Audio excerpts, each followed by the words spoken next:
과달카날 섬에 1942년 9월이 시작되었습니다. 열대지역이라서 가을이 찾아오고 이런 건 아니었는데요. 과달카날에서 가장 중요한 미군 핸더슨 비행장을 공격할 가와구치 지대를 지휘하는 일본 육군의 가와구치 키요타케 소장은 이미 8월 31일에 구축함을 이용해 가와구치 지대 일부 병력과 함께 상륙했습니다. 일본 구축함들은 야간에 병력을 상륙시키고 돌아가는 길에 핸더슨 비행장에 포격을 가하기도 했습니다. 구축함으로 수송하기 때문에 한 번에 많은 병력을 이동시킬 수 없어서 가와구치 지대의 수송 작업은 한 번에 끝나지 않고 계속 이어졌습니다. 하지만 가와구치 소장이 상륙한 다음 날부터 무언가 이상한 낌새를 눈치챈 미군에 의해 상륙부대는 공습을 받습니다. 미군의 육상 공습에는 P-400이라고 불렸던 육군 항공대 소속 전투기들도 참가했는데요. 미군 항공기들은 밤낮을 가리지 않고 동쪽으로 날아와서 일본군이 보이지 않아도 해당 지역에 기총소사와 폭격으로 압박을 가했습니다. 미군의 공습 속에서 가와구치 지대는 증원부대를 계속 기다렸습니다. 일본군이 계속 증강되는 사이 미군도 과달카날로 증원부대를 보냈습니다. 이미 8월 하순에 툴라기에 있던 해병 제5연대 제2대대가 과달카날로 이동했습니다. 또한 9월 1일에는 메릿 에드슨 대령의 해병 제1레이더 대대가 역시 툴라기에서 도착했고 장교 5명을 포함한 해군 제6공병대대 392명의 병력도 과달카날에 도착했습니다. 이 부대는 원래 명칭이 네이벌 컨스트럭션 바탈리온인데요. 두 단어의 앞글자인 C와 B를 따서 CB, 바다의 벌이라는 별명을 가지고 있었습니다. 이외 역시 툴라기에 있던 해병 제1 낙하산 대대도 과달카날에 도착했습니다. 이제 과달카날의 미군 병력은 증원 병력을 앞에 1만 2천 명을 훌쩍 넘어섰습니다. 미군도 이렇게 다가올 전투를 대비해 전력을 보강하는 사이 오카 아키노스케 대좌가 이끄는 가와구치 시대 일부 병력이 상당히 특이한 방법으로 과달카날에 접근해 오고 있었습니다. 가와구치 소장은 전쟁 초기 인도네시아에서 작전을 했을 때 이렇게 생긴 상륙용 단정을 작전에 이용해 큰 성과를 거두었습니다. 물론 솔로몬 제도에서 쓰기에는 상당히 부적절했지만 가와구치 소장은 끝까지 고집을 부려서 약 1,000명의 병력을 60여 대 상륙용 단정에 나눠 태우고 과달카날로 보냅니다. 이 단정 부대는 과달카날로 접근하다가 캡터스 항공대 공격을 받아 대형이 완전히 흐트러지고 과달카날에는 150여 명밖에 상륙 못합니다. 뿔뿔이 흩어진 이 부대는 사보섬에 450명이 묶이는 등 큰 혼란을 겪고 일본 구축함들이 다시 이 병력을 과달카날로 보내는 노력을 하지만 이후 일본군이 공격을 개시할 때 상당 부분 병력이 참가하지 못하고 맙니다. 가와구치 지대는 이 와중에도 야간 구축함 수송작전을 통해 계속 병력을 증원받아 1942년 9월 7일에는 미군 진지 동쪽에 약 5,200명, 미군 진지 서쪽에 약 1,000명의 병력을 보유하게 됩니다. 일본군은 가와구치 지대 이외에 다른 부대인 아오바 지대 일부 병력과 지휘관을 잃은 이치키 지대 나머지 병력도 상륙시켰습니다. 일본군은 구축함 이외 다른 함정을 이용해 대공포 2문, 야포 4문, 산포 6문도 양육했습니다. 이에 대항해 수비를 하는 미군 병력은 증원을 통해 약 1만 2천 명이 넘었는데 아직도 가와구치 소장은 미군 진지의 수비 병력이 2,000명 정도라고 믿고 있었습니다. 따라서 가와구치 소장은 제17군이 공격 전에 1개 대대를 더 보강해 주겠다고 했는데도 공격 날짜를 늦추기 싫다면서 이를 거절합니다. 이제 미군 진지의 왼쪽과 오른쪽에 일본군이 위치하고 미군 진지로의 전진을 기다렸습니다. 서쪽 오카 대자 휘하의 병력은 제124연대 제2대대가 중심이었고 동쪽 본대는 제124연대 제1대대와 제3대대 그리고 육군 제2사단 제4보병연대가 근간이 된 아오바 지대 제2대대가 주력이었습니다. 가와구치 소장은 1942년 9월 7일에 핸더슨 비행장 점령을 위한 작전 계획을 하달했습니다. 가와구치 소장은 미군 진지의 남쪽 수비가 가장 약할 것이라고 생각하고 남쪽으로 주력 부대를 보내 북진해서 비행장을 점령한다는 계획을 세웠습니다. 또한 이치키 지대 후발대를 고음을 뜻하는 쿠마 대대로 새로 이름 짓고 남쪽을 돌파한 다음에 엘리게이터 크릭 쪽에서 미군을 섬멸해서 이치키 대자와 전우들의 원수를 갚을 기회를 주기로 했습니다. 하지만 이때 일본군의 상태가 아주 좋은 것은 아니어서 절반 이상이 말라리아와 이질 또는 습진으로 고생하고 있었습니다. 여러 어려움에도 불구하고 가와구치 소장은 휘하 병력을 9월 8일까지 타이부 포인트 근방에서 콜리 포인트 근방까지 이동시키고 공격을 준비합니다. 그런데 여기서 하나 사건이 생깁니다.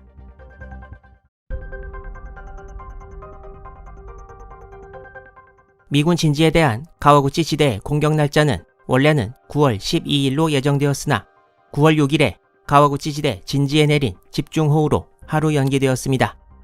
그렇지만 9월 7일 저녁 라바울의 일본군 지휘부에서 가와구치 지대로 연락이 하나 오는데요. 바로 피지 섬 근처에서 대규모 미군 수송선단이 목격되었다는 것이었습니다.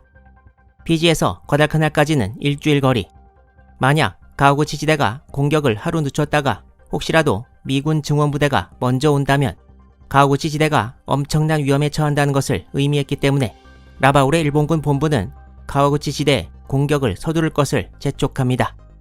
가와구치 소장은 그렇다면 공격을 원래 날짜인 12일 혹은 더 빨리 전진할 수 있으면 더 일찍 공격할 수도 있다고 통보했으나 라바울의 육군은 이를 그대로 받아들여 공격 날짜가 11일이라고 해군에 전달하게 됩니다. 그리고 또 하나 예상하지 못한 일이 생겼습니다.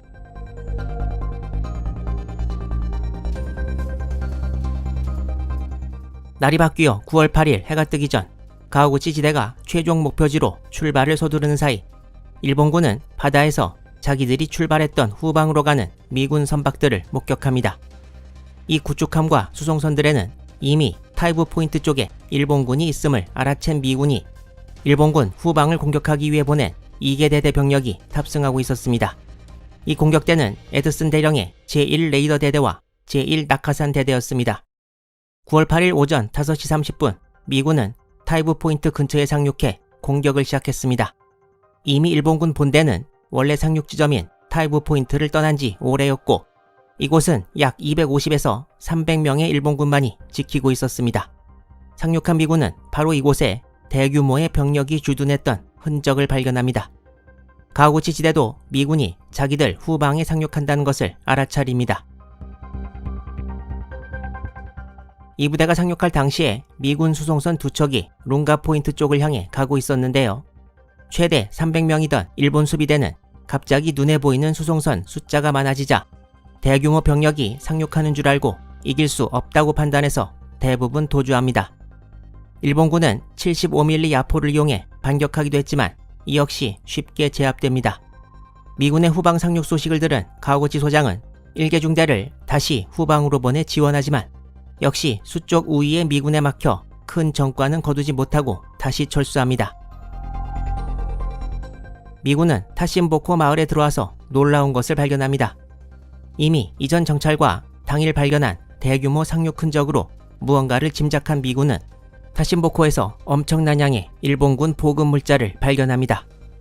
기록에 의하면 실탄 약 50만 발과 수백 포대의 쌀과 더불어 일본 본토와 통신할 수 있을 것처럼 보이는 무전기와 엄청난 숫자의 쇠고기 통조림과 게살 통조림이 있었다고 합니다. 미군은 이 물자들을 전부 가져가려고 했으나 작전의 원래 목적이 치고 빠지기여서 일단 기관총과 기관총 탄약을 제외한 나머지 탄약과 쌀은 전부 폐기 처분했고 쇠고기와 게살 통조림은 주머니에 넣을 수 있는 만큼만 넣고 나머지는 전부 대검으로 구멍을 뚫어서 열대기후에서 금방 썩도록 했습니다. 이외에도 미군은 21박스의 맥주와 30리터 정도의 사케 그리고 의약품도 배에 실었습니다. 또한 미군은 여기서 다량의 영국제 물품과 네덜란드어가 쓰여진 물품들을 발견해서 새로 상륙한 일본군이 네덜란드령 인도네시아에서 싸웠다는 것도 짐작할 수 있었다고 합니다. 미군은 이 전투에서 일본군 약 27명을 사살하고 인명피해는 전사 2명, 부상 6명을 입었습니다. 에드슨 대령의 부대는 오후 5시경 출발해 다시 미군 진지로 돌아옵니다. 이제 가와구치 지대는 후방의 보급 물자를 거의 다 잃어버렸고 미군은 대규모의 일본군이 핸더슨 비행장을 향해 오고 있다는 것을 알게 되었습니다.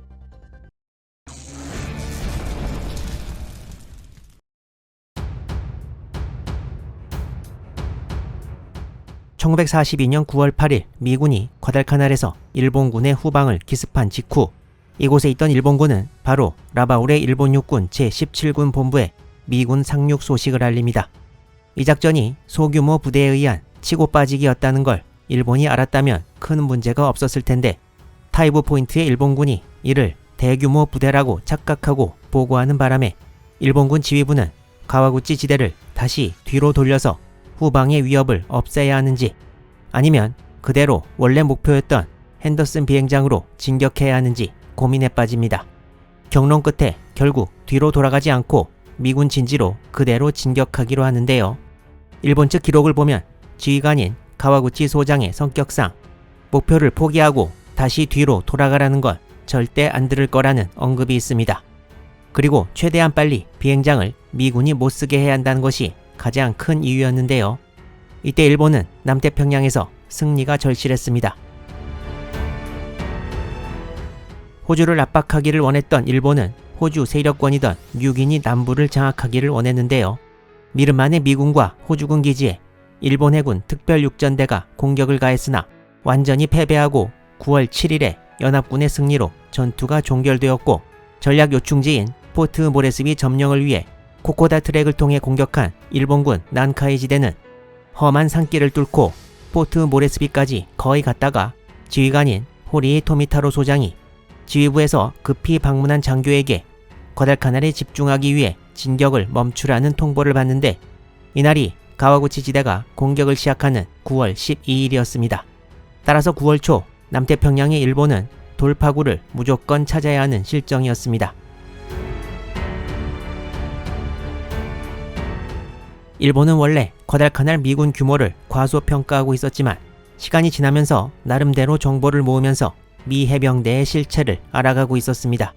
9월 초가 지나면서 일본군 지휘부는 과달카날 미군 전투병 규모를 5, 6천 명으로 추산했으나 사실 이것도 미군 실제 병력 1만 2천에는 훨씬 못 미치는 것이었습니다. 가와구치 지대가 핸더슨 비행장을 향해 전진하고 있던 9월 10일 라바울의 제17군 참모장 후타미 아키사부로 소장은 대본영에서 파견된 참모 이모토 쿠마오 중좌를 집무실로 불러 얘기를 나눴습니다. 여기서 후타미 참모장은 만약 가와구치 지대가 패배한다면 핸더슨 비행장 점령 작전을 과연 계속해야 할지 생각해 봐야 되지 않겠냐는 말을 했다는데요. 기록에 의하면 여기서 이모토 참모는 과달카날을 일본이 장악하지 못하면 태평양 전쟁의 전체 전황이 바뀌어 버리기 때문에 과달카날을 포기할 수 없다고 말했습니다. 과달카날 전투의 중요성은 일본도 이미 일찍부터 알고 있었던 것입니다. 이미 상륙지에서 목표지까지 절반 정도 해안을 따라온 가와구치 지대는 9월 8일부터 본격적으로 공격 위치인 비행장 남쪽에 집결하기 위해 이동합니다. 이건 요즘 인공위성에서 비슷한 위치를 찍은 사진인데요. 사진 왼쪽 위에 비행장이 보이고 일본군의 예상 집결 위치를 표시하면 여기 정도 됩니다.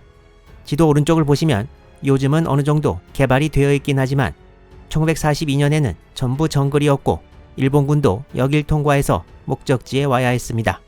일본군은 미군 진지를 향해 대대별로 따로 행군하는 방법을 택했는데요.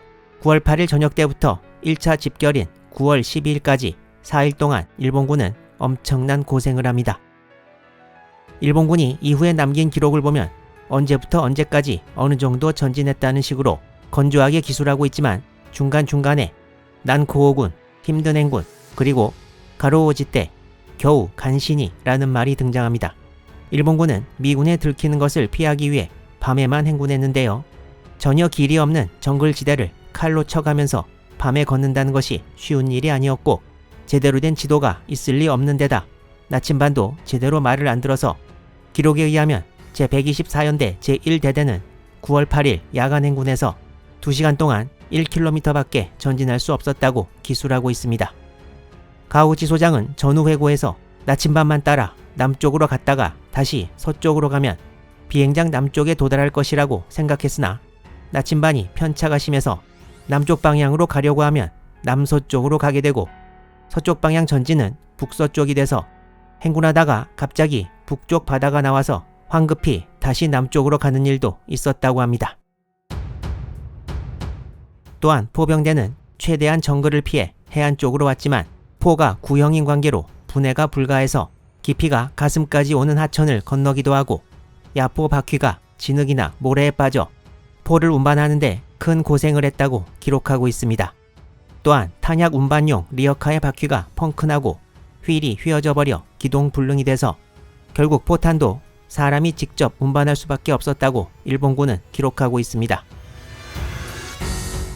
미군 진지를 공격하기 위해 동쪽에서는 가와구치 지대가 접근하고 있었고 서쪽에서는 단정으로 상륙한 오카 대주하의 부대가 접근하고 있었는데요. 가와구치 소장은 9월 10일이 되어서야 오카 대주하의 부대와 연락이 돼서 점심때쯤 작전 계획을 시달하는 데 성공합니다. 또한 미군의 공격을 받은 타이부 포인트의 일본군과도 연락이 돼서 상황을 파악합니다. 가와구치 소장의 부대는 정글에서 지그재그로 행군하다가 세 부대가 동시에 만나기도 하는 등 그야말로 악전고투를 하면서 전진하고 있었습니다. 또한 같은 날 계속 걱정이 끊이지 않는 라바울의 본대로부터 아오바지대 소속 1개 대대가 11일에 과달카날 서쪽에 상륙한다는 무전이 접수되었습니다. 동쪽 부대의 혼란과 고생은 서쪽 부대도 피하지 못해서 오카 대주하는 단정 상륙이 제대로 되지 않아 원래 1천여 명의 병력 중 650명만 확보했고 9월 11일에는 미군이 상륙하기 이전부터 과달카날 비행장 건설을 지휘하고 있다가 미군이 온 뒤 쫓겨나서 마타니카호강 유역에서 숨어있던 몬젠테이 해군 대좌 휘하 병력과 합류합니다. 그리고 1942년 9월 11일 오후 10시 30분 아오바지대 제3대대가 이 지도에서 지금 보이지 않는 서쪽 카민보만에 상륙했고 이 지원 병력과 함께 마츠모토 히로시 제17군 참모도 같이 상륙했습니다. 하지만 새로운 부대의 상륙을 간파한 미군의 계속된 공습으로 아오바지대 제3대대는 예정된 공격 시간에 맞추어 서쪽 전선에 도달하지 못하고 맙니다.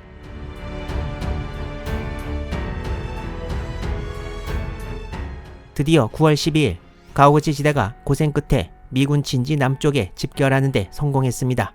예정된 공격 시간은 12일 오후 8시로 되어 있었는데 12일 오전 9시경 포병대로부터 미군 포로를 하나 잡았다는 무전이 도착했습니다. 일본군은 이 포로를 신문했고 이 미군은 방어선이 비행장 동쪽을 중심으로 형성되어 있고 일본군의 공격이 주로 이루어질 남쪽은 방어가 제대로 되어 있지 않다고 말했다고 합니다. 이 소식을 들은 가오구치 소장은 작전의 성공이 눈앞에 다가왔다고 말했다고 합니다. 이제 일본군은 최종 공격 위치로의 이동만 남겨놓고 있었습니다. 하지만 이때 미군도 그냥 놀고만 있었던 것은 아니고요. 9월 8일에 일본군 후방인 타이부 포인트 공격과 거기서 얻은 단서로 인해 대규모 일본군이 벌써 출발했다는 것도 기정사실로 알고 있었습니다. 그리고 지휘관이었던 메리엣 에드슨을 중심으로 일본군의 목표가 이제는 동쪽이 아니라 핸더슨 비행장 아래쪽이 될 것이라는 것도 어느 정도 예상하고 있었습니다. 9월 12일부터 일본 육군과 미 해병대의 전투가 벌어질 곳은 바로 여기 표시된 능선인데요. 왼쪽에는 룽가강이 흐르고 있고 능선 주위는 대부분 정글이 덮고 있는 것을 볼 수 있습니다. 이 지도에도 나타나 있듯이 나중엔 블러디 리지, 피해 능선이라고도 불리게 되고 또한 이 지역 방어를 지휘했던 메리엣 에드슨 대령의 이름을 따서 에드슨 등선, 에드슨스 리지라고 불리기도 합니다. 이 사진을 보면 위쪽에 핸더슨 비행장이 보이고 아래쪽에는 주위가 정글로 뒤덮인 에드슨 등선의 대략적인 모양을 볼 수 있습니다. 일본 측에서는 이 능선의 모습이 마치 진해를 닮았다는 점에 착안해 진해를 뜻하는 일본어인 무카데를 써서 무카데 고우치, 진해 고지라고도 칭합니다. 앞으로 벌어지게 될 전투는 미국 사료에는 배틀 오브 에드슨 시리즈, 미군 지휘관인 에드슨 대령의 이름을 따서 에드슨 능선 전투라고 보통 불리는데요. 일본 문헌에서는 이 전투를 제1차 총공격이라고 명하고 있습니다. 과달카날 시리즈를 처음 만들 때 과달카날 1차 대전투라고 이름 지은 적이 있는데요. 여기서도 편의상 그때 지었던 이름을 그대로 채용하기로 하겠습니다. 이때 당시 과달카날 미군 기지에서는 9월 6일에 이전에 소개된 바 있던 해군 공병대가 과달카날 동남쪽에 새로운 활주로를 만들고 이를 파이터 1이라고 이름 지었습니다. 그리고 가오구치 시대가 아직 목적지에 도달하지 못한 9월 11일 남태평양에 또 다른 미군 기지가 있는 바누아투에서 손님들이 과달카날로 찾아왔는데요. 바로 해군의 맥케인 제독과 터너 제독이었습니다. 이 두 사람은 밴더그리프트 사단장을 만나 얘기를 나누었는데요. 터너 제독이 대신 전달한 미군 남태평양 지역 총사령관 곰리 제독의 상황 판단은 일본이 과달카나를 탈환하기 위해 엄청나게 많은 육해군 병력을 동원하고 있고 미군은 이를 상대할 수 있는 상황이 아니라는 것이었습니다. 사실과는 좀 다른 이 메시지로 모임의 분위기가 매우 안 좋았다고 하는데요. 이때쯤부터 해병 제1사단 제7연대 과달카날 배치가 본격적으로 논의되기 시작합니다. 그리고 이때 밴더그리프트 사단장에게 곰리 제독은 일본군과 싸우다 최악의 상황이 오면 항복해도 좋다는 메시지를 이때 같이 보냈다는 이야기도 전해져 오고 있습니다. 이런 기록으로 보았을 때 미국도 과달카날을 둘러싼 상황을 100% 정확하게는 파악하지 못하고 있었다고 볼 수 있을 것입니다. 9월 11일 지금까지 계속 핸더슨 비행장만을 공습하던 일본 폭격기들이 미군이 조금씩 배치되던 남쪽 능선에 폭격을 가합니다. 미군은 이미 동쪽 상륙 지점에서의 흔적 말고도 일본군을 피해 피난 가는 원주민과 정찰대가 전하는 소식으로 일본군의 동태를 알고 있었고 이제 평소의 폭격지대를 벗어난 이 폭격으로 거의 확실히 일본의 공격 루트를 알게 되었습니다.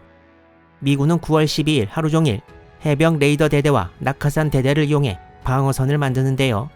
황급히 철조망을 두르고 참호를 파서 대비하던 미군 병력은 약 840명가량이었다고 합니다. 미 해병대 수비병력 배치는 다음과 같았습니다.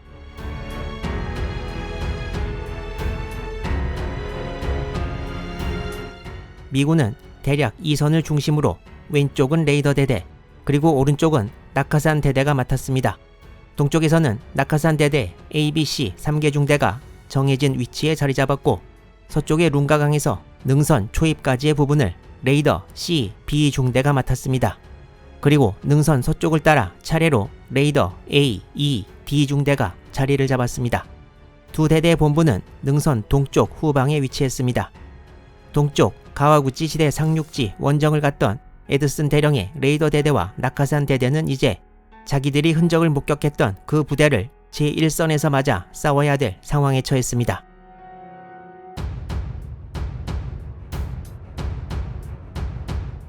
과달카날에 상륙해 1942년 9월 12일까지 정글을 해치고 1차 집결지까지 온 가와구치 지대.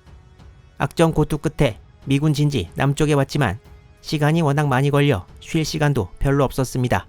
가와구치 지대는 3개의 부대로 나뉘어 있었는데요. 전체 지대는 일단 좌익대, 중앙대, 우익대로 구분되었고 좌익대는 오카 아키노스케 대좌가 지휘하는 제124연대 제2대대가 중심이었고 중앙대는 제124연대 나머지 제1, 제3대대로 이루어졌는데 고쿠쇼 유키치 소좌가 지휘하는 제1대대가 좌 제1선 공격부대였고 와타나베 쿠스키치 중자가 지휘하는 제3대대가 우 제1선 공격부대로 이름 지어졌습니다. 또한 이치키 시대의 후발대로 이루어진 쿠마 대대가 미즈노 에이지 소좌의 지휘하에 우익대로 편성되었습니다. 그리고 타무라 마사오 소좌가 지휘하는 아오바지대 제4연대 제2대대 병력이 제2선 공격부대로 다른 두 대대와 함께 중앙대에 편성되었습니다. 가와구치 지대장은 12일 오후 자기 휘하에 중앙대 2개 대대 지휘관을 불러 공격준비 위치까지 전진한 다음에 예정대로 12일 오후 8시에 공격할 것을 명령했습니다. 곧 제1, 제3대대가 최종 위치로 전진을 시작했고 지대사령부는 제2선 부대 뒤에 위치합니다. 그렇지만 정글 속에서 최종 목적지를 찾는 것 자체도 어려운 일이었음이 드러납니다. 9월 12일 야습에서 일본군이 겪은 혼란에 대해 일선의 기록이 하나 있는데요.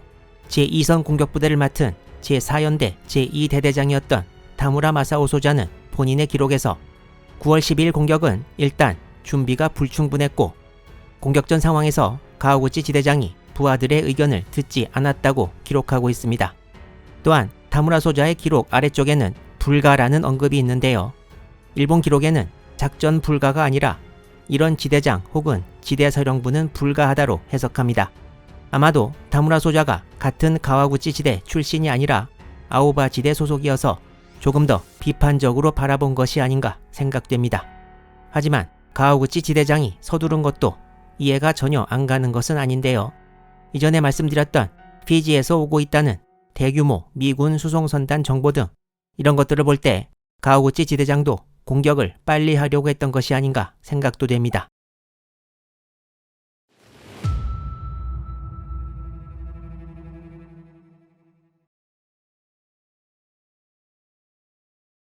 일본군이 처음 목표로 잡은 곳은 레이더 대대 C-B 중대가 지키고 있던 곳이었는데요.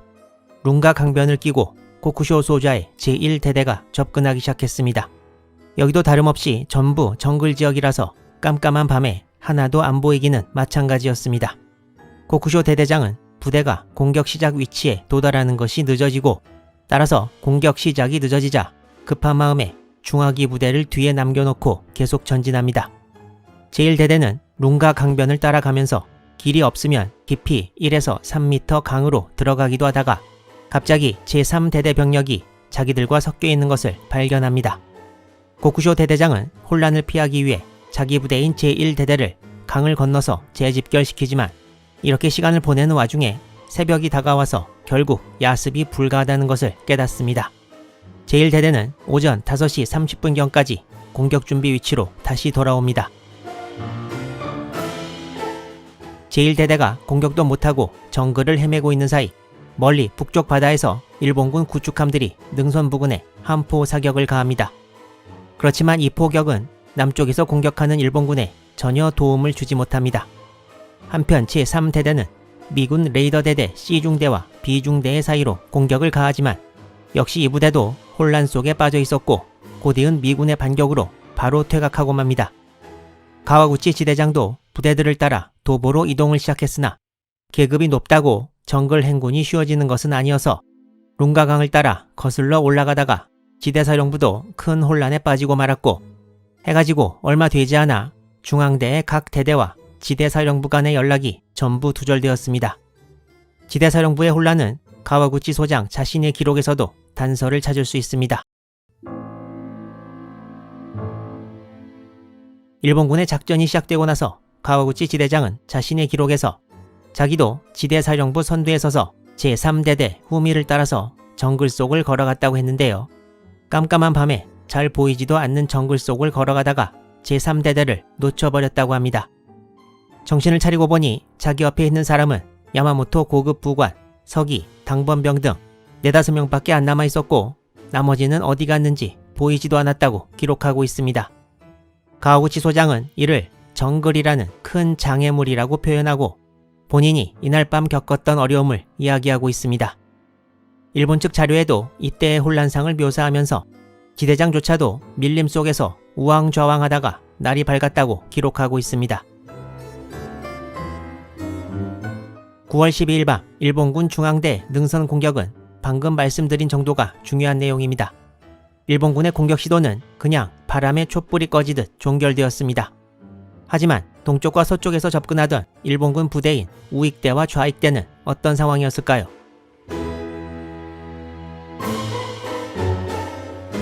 남쪽 방향에서 공격을 시도한 부대는 가와구치 지대 중앙대였고 좌익대와 우익대 병력들도 중앙대에 맞춰서 공격을 시도했는데요. 8월 초에 전멸한 이츠키 지대의 후발대로 곰을 뜻하는 쿠마를 별명으로 받고 동료들의 복수를 꾀한 미즈노 에이지 소자 휘하의 이츠키 후발대 병사들은 기록에 의하면 마지막 남은 고체 연료로 저녁을 먹고 미군 진지를 향했으나 밀림 속을 계속 전진해도 미군 방어선이 나오지 않아서 당황했다고 합니다. 공격 예정 시간이 훨씬 지났는데도 중앙대 쪽에서 총소리가 들리지 않자 불안 속에 정글 속을 헤매다 결국 쿠마 대대도 미군 방어선을 찾지 못하고 맙니다. 쿠마 대대의 마지막 전진 위치는 일루강 상류 쪽 정글이었다고 전해지고 있습니다. 이러한 혼란상은 자세한 기록이 없는 좌익대도 마찬가지여서 실제는 이 지도상 위치보다 훨씬 서쪽까지밖에 진출 못했습니다. 세 개 부대 중 중앙대를 제외한 좌익대와 우익대는 미군 방어선에 도달하지도 못한 것입니다. 이렇게 일본군은 지휘부와 일선 부대가 전부 큰 혼란 속에 9월 13일을 맞게 되었습니다.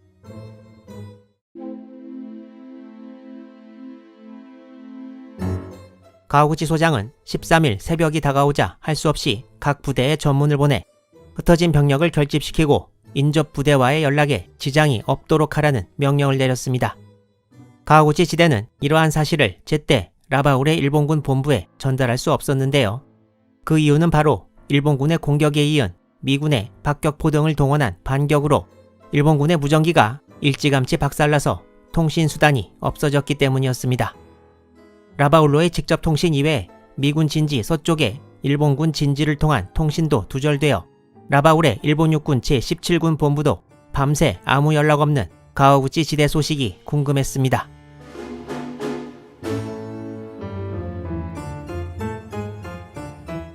라바울의 일본군 본부는 가와구치 지대와 연락이 끊겨 불안했으나 사령관과 참모들은 전력을 다했으니 하늘의 뜻에 맡기자는 분위기였다고 합니다. 9월 13일 날이 밝아도 아무런 연락이 없자 라바울의 제17군 사령부는 다나카 코지 육군 참모를 태운 해군 이식 정찰기 2대에 호위 제로기 9대를 붙여 핸더슨 비행장을 일본군이 점령했는지 알아보기 위해 보냅니다. 다나카 소자는 만약 일본군이 핸더슨 비행장을 장악했으면 바로 착륙해서 가와구치 지대와 연락을 취하라는 명령도 받았습니다.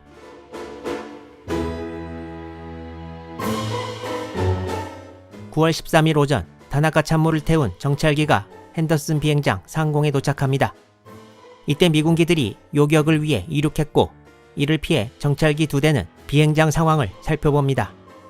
다나카 참모가 탑승한 항공기는 핸더슨 비행장에 미군기 40여 대가 있다고 무전을 보냈는데 다른 정찰기는 핸더슨 비행장에 미군기가 없다는 상반된 보고를 라바울에 합니다. 라바울의 일본군 본부에서는 서로 상반된 보고가 들어오자 결론을 내리지 못하고 있었지만 미군기가 없다는 정찰 보고 쪽에 기울어져 비행장을 점령했다는 결론을 내렸습니다. 그러나 오후 늦게 다나카 참모가 라바울로 돌아와 미군기에 공격도 당했고 고도 400m까지 내려와서 비행장을 관찰한 결과 미군기들이 비행장에 있는 것은 의문의 여지가 없다고 말하고 가와구치 지대가 간밤에 공격을 못한 것 같다고 보고했습니다. 결국 라바울의 제17군 사령부도 다나카 참모의 진술을 받아들여 9월 13일 현재 과달카날 비행장을 점령 못했다고 도쿄의 참모본부에 타전하게 됩니다. 사실 이때 미군은 치열한 공중전이 매일 벌어지고 있는 과달카날 핸더슨 비행장에 계속 항공기를 증파해서 9월 11일에서 13일까지 3일 동안 60대의 항공기가 보강됩니다. 이렇게 9월 13일 오전이 지나는 상황에서 가와구치 소장은 무엇을 하고 있었을까요?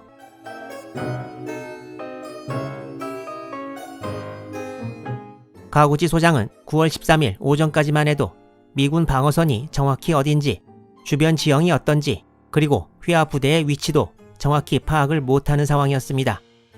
그렇지만 13일 점심때가 지나자 가와구치 소장은 휘하 부대에 13일 밤에 사력을 다해 야습을 결행해서 적을 섬멸한다는 명령을 내립니다. 이 명령을 받고 좌익대를 지휘하던 오카 대좌는 아직 자기 휘하에 흩어져 있는 병력을 더 모아야 되고 얼마 전 상륙한 아오바지대 제3대대와 같이 공격하기 위해서는 시간이 더 필요해서 야습을 하루 더 미뤄서 14일로 하면 어떻겠냐는 의견을 올리지만 가와구치 지대장은 이를 받아들이지 않습니다. 가와구치 소장은 준비가 제대로 안 된 것보다 공격이 지연되는 것을 더 피하려고 했습니다. 이제 9월 13일 야습 실시는 결정되었고 미군도 이에 대한 준비를 서두르고 있었습니다.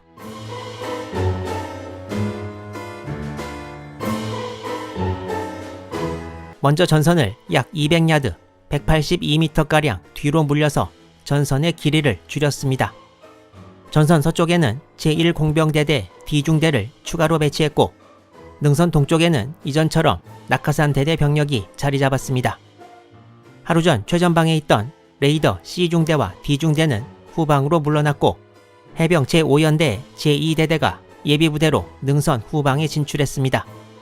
그리고 룽가강 좌우안 지역에는 제1파이오니어 대대가 배치되었는데 이 파이오니어 부대는 현재는 컴뱃 엔지니어 대대로서 전투 공병 대대라고도 불립니다.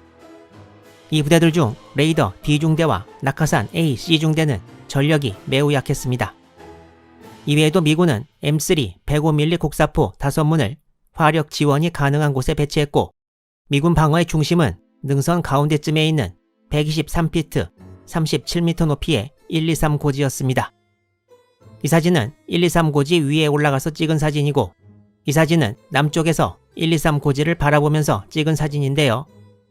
당시 증언에 따르면 시간 여유 없이 방어선 강화 작업을 하는 미군은 매우 지쳐 있었다고 합니다. 예정 시각보다 먼저 미군 진지에 공격을 가한 부대는 고쿠쇼 소자의 제124연대 제1대대. 고쿠쇼 유키시 소자는 직접 최전방에서 일본도를 흔들면서 진격을 지휘했다고 하는데요. 일본군 제1대대는 미군 공병 D중대와 B중대의 사이 부분 방어선을 뚫는 데 성공했고, 이 공격으로 레이더 대대 B중대는 123 고지로 후퇴했습니다. 그렇지만 이런 와중에 두어 시간이 지나고 오후 9시경이 되면서 미군의 야포 공격으로 부대가 흩어진 제1대대는 다시 재집결한 후 능선을 공격하지 않고 이번엔 룽가강 쪽으로 돌아 나와서 강을 따라 전진합니다. 일본 측 자료에 의하면 원래 제1대대의 공격 목표는 능선이 아니었고 핸더슨 비행장 북서쪽에 작은 고지가 있는데 바로 이곳이 제1대대 점령 목표였습니다. 고쿠쇼 소자의 제1대대는 룽가 강변을 따라 이곳으로 전진을 계속합니다. 비행장 근처의 고지를 점령하고 이곳을 근거로 비행장 주위를 장악하겠다는 속셈이었는데요. 하지만 비행장을 향해 전진하던 제1대대는 도중에 무언가를 발견하게 됩니다. 비행장 쪽으로 올라가던 고쿠쇼 소자의 부대가 발견한 것은 바로 미군이 전투 식량인 C레션과 K레션을 쌓아놓은 곳이었습니다. 가와구치 지대는 과달카날 상륙 이후 배불리 먹지 못하고 계속 행군과 전투를 해왔는데요. 미군도 매일 먹지 못했던 이 귀중한 전투 식량을 목격한 일본군은 누가 시키지도 않았는데 진격을 멈추고 전투 식량을 흡입하기 시작했습니다. 고쿠쇼 소자는 병사들에게 먹는 것을 멈추고 다시 전진하라고 명령해야 했습니다.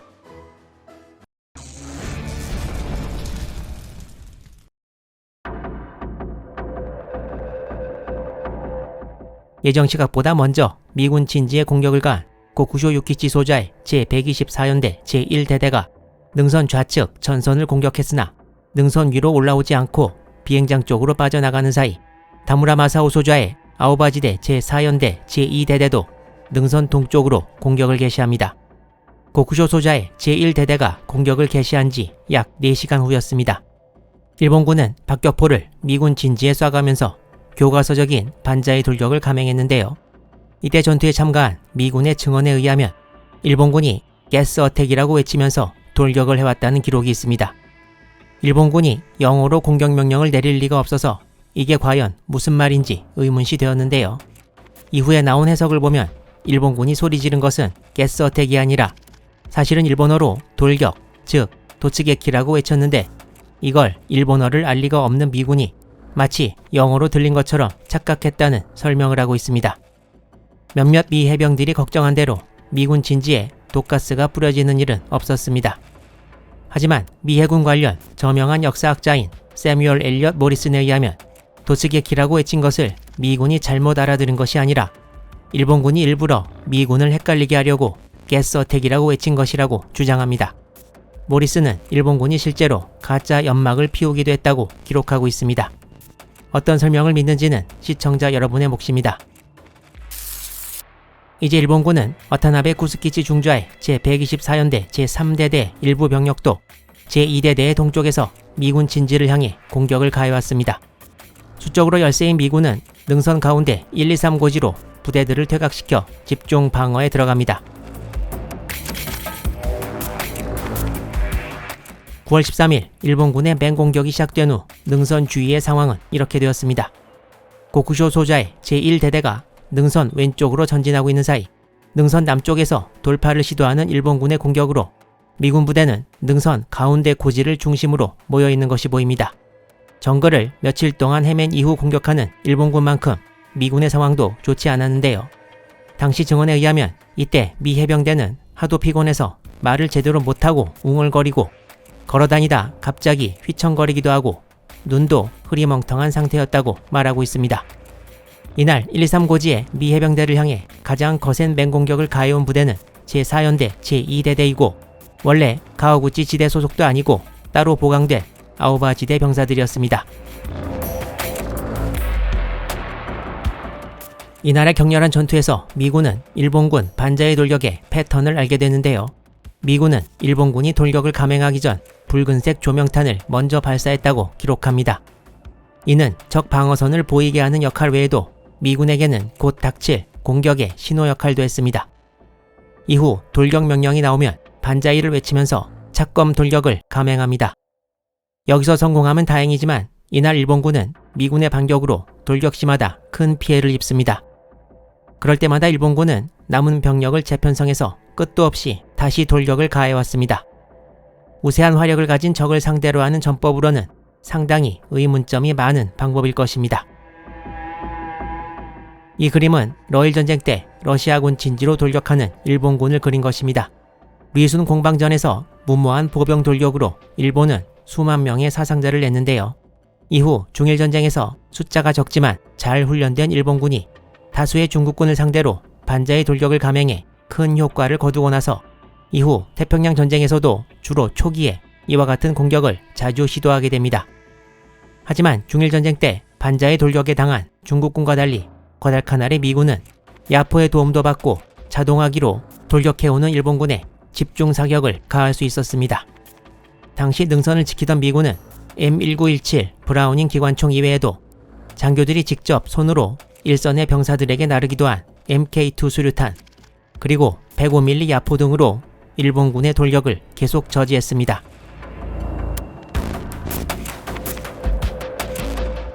미 해병대 진지에 가장 위협적인 공격을 가한 다무라 마사오 소저의 제2대대는 많은 수의 병력을 바탕으로 계속 미군 진지에 위협을 가했습니다.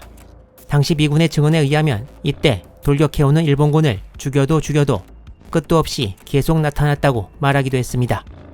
일본 기록에 의하면 돌격하는 일본군 소대장들도 일선에서 일본도를 휘두르며 지휘했고, 능선의 미군을 총 지휘했던 메릿 에드슨 대령은 기관총 진지 약 10m 뒤에서 꼿꼿이 선 채 소리를 질러가면서 지친 병사들을 독려했고, 겁먹은 해병들을 향해 일본군은 용기가 있는데 넌 왜 없냐고 말했다는 기록도 있습니다.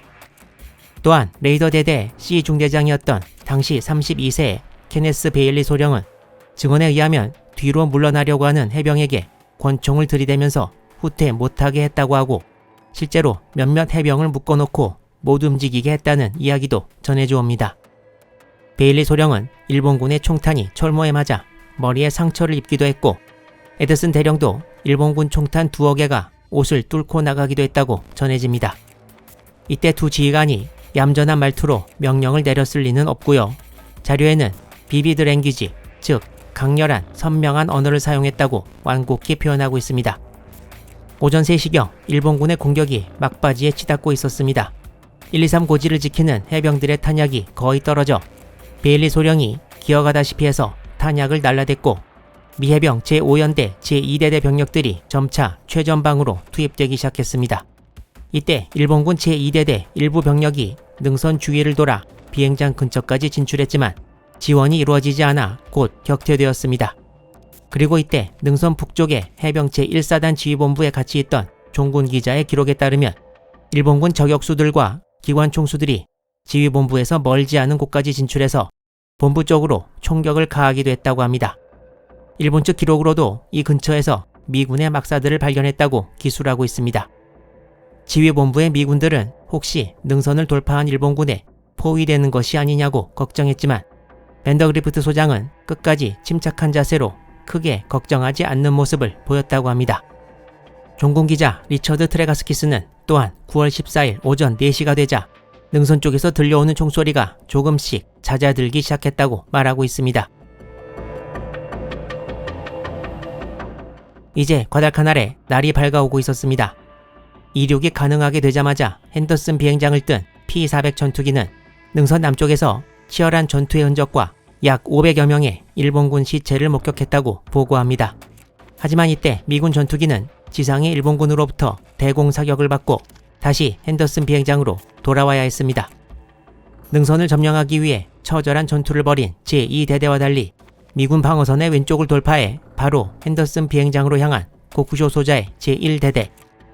기록에 의하면 비행장으로 끝까지 가지 않고 미군의 사격에 맞서 능선 북쪽을 공격했으나 결국 방어하는 미군의 야포와 기관총 화력을 당하지 못해 고쿠쇼 소자가 전사하고 제1대대의 공격은 실패로 돌아가고 맙니다.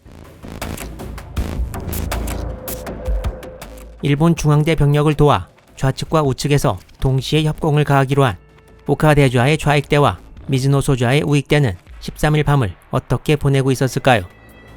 8월 초에 공격하다 전멸한 이치키 지대의 후발대로 동료들이 당했던 바로 그 부근에서 미군 진지를 찾아 정글을 헤매고 있던 일명 쿠마 대대는 13일 밤 일루강 상류에서 하류 쪽으로 가야 미군 진지가 나온다는 판단하에 하류 쪽으로 가다가 강을 건너 좌안의 초원지대에 도달함과 동시에 자기들 우측 약 100m 지점으로부터 기관총 사격을 받았다고 기록합니다.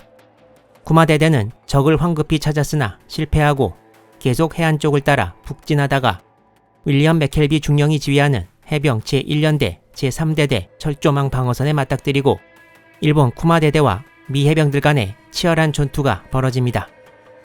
이때 능선 후방의 위치에서 전체 전투를 지휘하던 미 해병 제1사단 사령부에서는 종군기자 리처드 트레가스키스가 본부의 왼쪽 뒤편 먼 곳에서 총소리가 나는 것을 듣습니다. 곧 해병 제1사단의 작전 참모였던 제럴드 토머스 대령이 전화로 교전 사실을 확인합니다. 이후 전투에서 쿠마 대대는 미군의 방어선을 돌파하지 못하고 격퇴되고 맙니다. 지휘관이었던 미즈노 에이지 소자도 전사했고 미군은 이후 27명의 일본군 시신이 미군 철조망에 얽혀있는 것을 발견했다고 합니다. 미군의 피해는 경미했고 쿠마 대대는 동료들의 복수를 하는데 결국 실패하고 말았습니다. 이때 쿠마 대대의 공격 위치에서 왼쪽으로 조금만 가면 핸더슨 비행장으로 가는 길이 열려 있었다고 하는데요.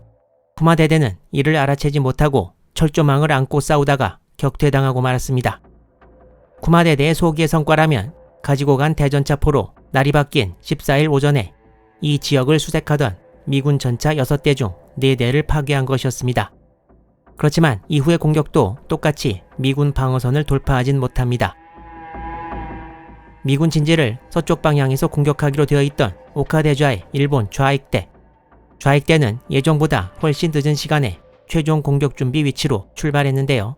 일본 기록에도 왜 늦게 출발하게 되었는지 이유는 알 수 없다고 나와 있습니다. 일본 좌익대는 14일 날이 거의 밝아온 이후에 목적지 근처에 도달해서 미군과 산발적인 교전을 가졌으나 미군 방어선을 뚫지는 못합니다. 이전에 새로 상륙한 아오바지대 제3대대 병력도 마찬가지 상황이었습니다. 결국 일본군 중앙대를 도와 양쪽에서 협공 임무를 맡았던 좌익대와 우익대는 제대로 된 공격도 하지 못하고 미군에 격퇴당해서 중앙대에 전혀 도움을 못 주고 말았습니다. 하지만 일본 중앙대도 제1대대와 제2대대 이외에 제3대대가 남아있었는데요. 이 대대가 비록 능선의 미군을 몰아내지는 못했지만 열심히 싸웠고 미군도 지쳤기 때문에 일본 제3대대가 능선을 집중 공격한다면 미군은 큰 위기에 빠질 확률이 매우 컸습니다. 당시 일본 중앙대 병력은 제1대대가 왼쪽, 제2대대가 중간 쪽에서 작전을 수행했고 와타나베 쿠스키지 중좌의 제3대대는 1, 2대대보다 오른쪽에 위치하고 있었습니다. 9월 13일 밤 전투에서 제3대대의 작전에 관해서는 일본 육군 참모본부 기록에는 제3대대가 야습을 감행해 미군과 격렬히 싸웠다고 나오지만 참모본부의 공식 작전사에 나오지 않는 내용이 가와구치 지대장의 1954년 과달카날 전투 회고에 나옵니다. 이 내용은 다음과 같습니다. 가와구치 지대장은 제3대대를 이날 공격의 중점으로서 가장 기대했지만 지쳐있는 미군 진지에 투입시킬 절호의 찬스인 14일 아침에 들어온 소식은 바로 제3대대의 와타나베 대대장이 행방불명되었다는 것이었습니다. 가와구치 지대장이 들은 내용은 와타나베 대대장이 부관과 서기 한두 명과 함께 13일 오후에 부대를 이탈했다는 것이었습니다. 지휘관이 사라진 제3대대는 결국 전투에 제대로 임하지 못했고 1개 중대 정도가 공격을 시작했지만 격퇴되고 말았습니다. 그럼 이때 대대장은 뭘 하고 있었을까요? 이날 밤의 사건에 관해 당사자인 대대장이 남긴 기록도 있습니다. 대대장이 남긴 기록에 의하면 와타나베 대대장은 소수의 부관과 서기를 대동하고 후방 어딘가에 있는 지대 사령부로 가기 위해 13일 밤에 출발했다고 합니다. 사령부에 무언가 전할 것이 있다 해도 왜 꼭 지휘관이 이동해야만 했는지는 언급이 없습니다. 대대장 일행은 밀림 속에서 길을 잃고 지대 사령부엔 도착 못하고 미군의 포격도 받았고 상륙 후 일주일 동안 피로가 쌓여 대대장이 중일 전쟁 때 다친 왼쪽 다리의 상처에 통증이 와서 지대 사령부도 못 가고 자기 부대에도 귀대 못하는 상황이었다고 설명하고 있습니다. 잠시 쉬면 회복할 것 같았는데 결국 그렇게 되지 못해서 지대장 이하 지대사령부의 다른 분들에게 죄송하다는 뜻을 매우 정중한 표현으로 전합니다. 이런 일이 벌어지고 있는 사이 일본군의 다른 대대는 격렬한 전투를 벌이고 있었습니다. 1개 대대가 미군을 상당 부분 소모시켰고 다른 1개 대대가 공격한다면 승리할 수도 있었는데 3대대 지휘부의 이해하기 힘든 실수로 결국 어이없이 놓치고만 9월 13일 밤에 좋은 기회를 가와구치 소장은 회고록에서 좀처럼 보기 힘든 한스러운 일이라고 표현했습니다. 이런 혼란 속에 이제 9월 14일 날이 완전히 밝았습니다.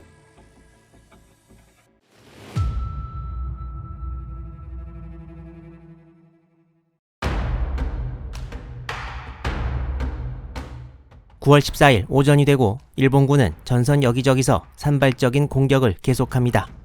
제2대대 다무라 마사오 대대장은 흩어져 있는 병사들에게 연락을 취하려 노력하지만 휘하 병력을 효과적으로 통제하기가 불가능하다는 사실을 깨닫게 됩니다.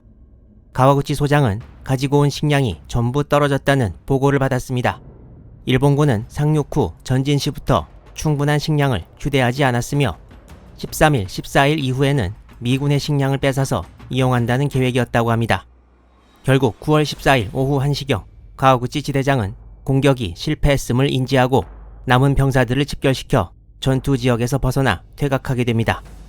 그리고 이러한 결정을 라바울의 일본군 본부에 타전하지만 이 보고가 라바울에 즉각 들어가지는 못했습니다. 9월 12일 가와구치 지대와 라바울의 일본군 본부 간의 연락이 두절돼서 제17군 참모가 직접 항공기를 타고 핸더슨 비행장으로 가서 확인하고 12일 밤 공격이 실패했다는 것을 파악했다는 것은 이미 다루었습니다. 13일 밤 전투가 벌어진 이후 14일 오전 2시경 일본군 본부는 과달카날 근해에 있던 일본 해군 구축함으로부터 비행장 남쪽에서 조명탄을 이용한 교전이 치열하게 벌어지고 있다는 보고를 받습니다. 9월 14일 오전이 되면서 라바울에서는 일본군 간부들의 작전 회의가 열리지만 정보가 없는 상황에서 할 수 있는 것은 추측밖에 없었습니다. 당시 라바울에는 연합함대 참모장 우가키 마토메 소장이 와 있었는데요. 기록에 의하면 이미 예정보다 이틀 지연된 상황 등으로 보아 가와구치 지대의 작전이 성공하지 못했다는 생각을 했었다고 합니다.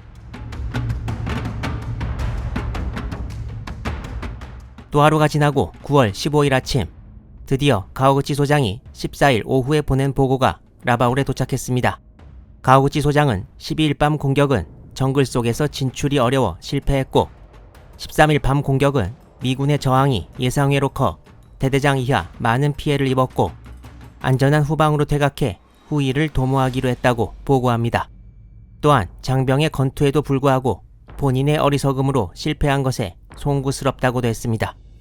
이 연락을 먼저 받은 일본군 제17군의 참모 2명이 차를 타고 제17군 참모장 후타미 아키사부로 소장에게 보고하러 갔는데요.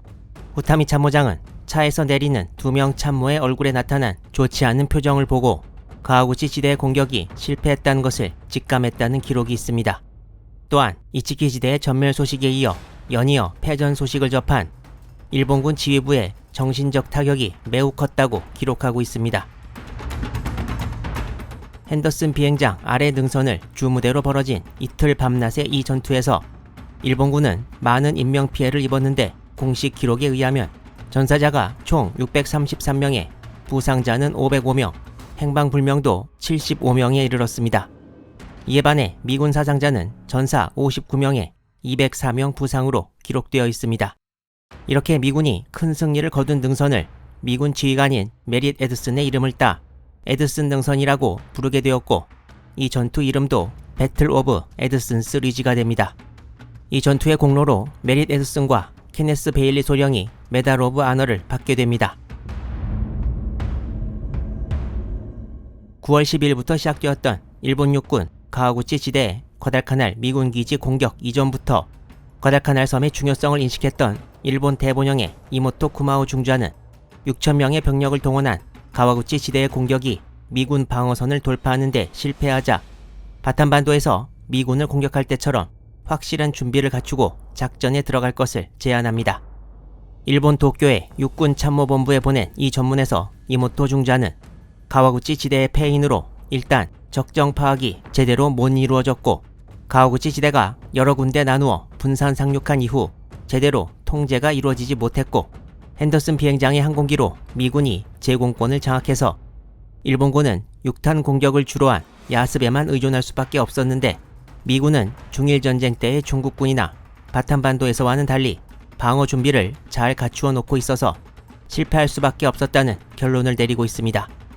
9월 12일에서 14일에 걸쳐 벌어진 가와구치 지대의 미군 기지 공격은 실패했지만, 일본군에도 이렇게 상황을 제대로 파악하고 있는 사람이 없는 것은 아니었습니다. 1942년 9월 14일 이틀에 걸친 일본군의 야간 공격이 무의로 끝난 다음에 가와구치 소장은 오후 1시경 큰 전투를 치룬 중앙대 병력의 룽가간 좌안으로 퇴각을 명합니다. 이때 전날 밤 전투에서 핸더슨 비행장 남동쪽 부근까지 진출했던 일본군 병력들은 식량도 없는 상황에서 후방 부대보다 퇴각에 들어가는데 훨씬 더 많은 시간이 걸리게 됩니다. 우익대는 14일까지 지대장의 퇴각 명령을 접수 못했다가 15일이 되자 어디 있는지 몰랐던 대대 통신분대와 접촉하는 데 성공해서 역시 목적지인 룽가간 좌안으로 퇴각을 시작합니다.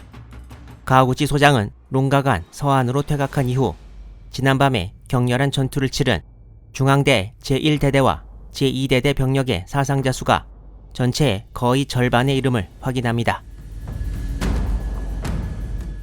가와구치 지대가 9월 13일에서 14일의 패전 후 다시 재집결을 목표로 향했던 미군 진지 서쪽 지역을 좀 더 자세히 살펴보면 이 지도와 같습니다. 먼저 비행장, 즉 에어필드 AFLD라고 되어 있는 핸더슨 비행장을 중심으로 미군 방어선이 펼쳐져 있고, 에드슨 등선 남쪽에서 전투가 벌어졌습니다. 가와구치 지대가 패전 후 일단 재집결한 곳은 미군 방어선 왼쪽인 룽가간 서안입니다. 다음 날인 15일 라바울의 일본 육군 제17군 본부에서도 패전 소식을 알게 되고, 제17군을 지휘하는 야쿠타케 하루키치 중장은 가와구치 지대에게 서쪽으로 더 퇴각해서 마타니 가우강 서안에 최종 집결하라고 명령합니다. 이 마타니 가우강 일대는 미군이 8월 초에 처음 상륙할 때 비행장을 건설하고 있었던 일본 해군 서령대 병력들과 노동자들이 일찌감치 근거를 마련한 곳이기도 하고, 일본군이 이 근처를 돌아다니는 것을 안 미군이 병력을 보내 공격을 가한 곳이기도 합니다. 9월 15일 밤 가와구치 소장도 이 명령을 수신하고 퇴각 명령을 다시 내립니다. 미군도 9월 13일 밤의 전투에서 지쳤고 퇴각하는 일본군의 위치도 정확히 몰라서 따로 병력을 동원해 대규모로 일본군을 추격하는 작전을 펼치지는 못했습니다. 가와구치 소장은 이때 일본군의 고난의 행군에 대한 묘사를 회고록에 남겨놓고 있습니다. 가와구치 소장은 일단 군 부상병을 버리고 가지 않도록 휘하 장병들에게 엄중히 명령했고, 야전용 텐트를 이용해 들것을 만들어 부상병을 수송하게 했습니다. 들것 하나를 4명이 2교대로 들고 1명은 그 4명이 가지고 있던 무기를 들어서 들것 하나에 9명이 필요했다고 말하고 있습니다. 또한 아까 언급한 대로 식량은 이미 떨어진 지 오래여서 5, 6일 동안 전혀 식량이 없는 상태로 행군이 이루어졌다고 기술하고 있습니다. 또한 해안을 따라 전진할 때에는 야자 열매 등을 따먹을 수 있었지만 서쪽으로 퇴각할 때에는 거의 산지 지형이어서 먹을 것을 전혀 발견할 수 없었다고 합니다. 마타니 가우강에 이르러서는 수류탄을 강에 던져 물고기를 잡아먹는 병사도 있었고, 또한 체력이 떨어져 행군 간에 중화기 전부 소총 절반가량을 밀림 속에 버리게 되었으나 끝까지 버리지 않은 것이 총검과 반합이었다는 기록도 있습니다. 가와구치 소장은 정말 참담했다는 말로 패전 후에 이 고난의 행군을 요약하고 있습니다. 9월 14일 오후부터 퇴각을 시작한 가와구치 소장은 19일 후방의 코쿤보나에 도착합니다. 이때까지만 해도 미군 진지 오른쪽을 공격하려다 실패하고 퇴각을 시작한 쿠마 대대와는 연락이 두절된 상태였으며 23일이나 되어서야 쿠마 대대와의 무선 통신이 복구됩니다. 또한 전후 미국 측 기록에서 가와구치 소장이 결정적인 실수를 범한 와타나베 대대장에게 할복을 명했다가 와타나베 대대장의 상태를 보고 거두었다는 언급이 있는데요. 아마도 가와구치 소장의 전후 회고록에 나오는 대목이 아닌가 생각됩니다. 8월 21일 이치키 대좌가 지휘하는 부대가 미군 진지 동쪽을 공격했다가 전멸된 후 몇몇 살아남은 병사들이 역시 며칠간 고생 끝에 본거지인 타이부 포인트에 도착했는데요. 가와구치 지대가 9월 8일 상륙해서 이치키 시대 패잔병들을 목격합니다. 그때 당시 가와구치 지대 병사들의 기록에 따르면 이치키 지대 패잔병들은 도저히 군대라고 부를 수 있는 상태가 아니었다고 말하고 있습니다. 당시의 묘사를 보면 수척해지고 힘이 없이 비틀거리는 패잔병 무리들이 지팡이에 의지해 먹을 것만 보이면 손을 갖다 댔다고 기록하고 있습니다. 또한 쌀을 주면 밥도 안 짓고 그대로 씹어먹었다는 언급도 있습니다. 가와구치 지대 병사들은 이치키 시대 패잔병들을 위로하고 곧 자신들도 전투에 임했으나 열흘 만에 자기들도 이치키 시대 패잔병 꼴이 날 줄은 몰랐다고 말한 기록이 있습니다.